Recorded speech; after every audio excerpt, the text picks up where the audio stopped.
Noël arrive à grands pas et certains n'ont pas la chance d'avoir des cadeaux au pied de leur sapin. Alors pour y remédier, l'association Les Petits Bonheurs Solidaires 85 s'en charge. Et pour cette nouvelle chronique asso, j'ai pu rencontrer la présidente. Là maintenant on est aussi un peu le relais de donateurs, par exemple des lots conséquents de couverture en très très bon état, ou des lots conséquents de produits secs, genre taboulé, genre chocolat, genre gâteau sec, ces choses-là. On a évolué vers les boîtes de Noël, qui est un gros challenge, qui est très lourd, et pour les personnes en situation de précarité alimentaire, pour qui Noël n'est pas un moment où ils peuvent dépenser pour acheter des cadeaux, où ils ne reçoivent pas de cadeaux particulièrement.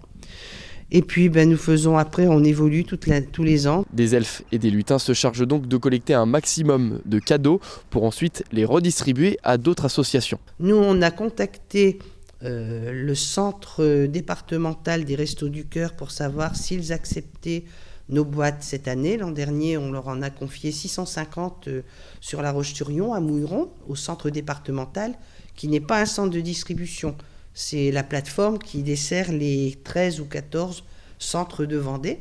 Si jamais, cette année, pour une raison qui leur appartient, ils ne désirent pas de boîte, on s'adressera vers d'autres associations. Alors, ça peut être la Croix-Rouge, ça peut être le Secours catholique, ça peut être le Secours populaire. Alors, pour se développer, les Petits Bonheurs Solidaires 85 recherchent une salle pour stocker tous les cadeaux, mais des bénévoles aussi sont les bienvenus. Là, c'est un site éphémère qu'on nous prête pour 3 semaines.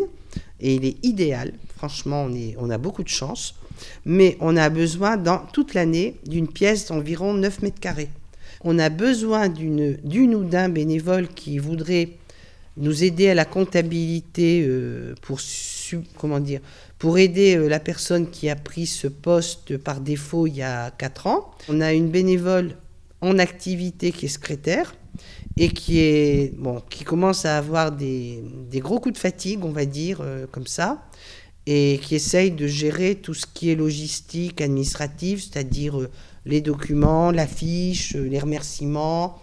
Donc, si elle pouvait avoir un binôme, ce serait formidable aussi. Alors si vous êtes intéressé pour aider l'association et si vous voulez aussi être bénévole pour les Petits Bonheurs Solidaires 85, je vous mets un lien juste en bas de votre écran. La chronique asso est maintenant terminée, merci de l'avoir suivi et moi je vous dis à la semaine prochaine.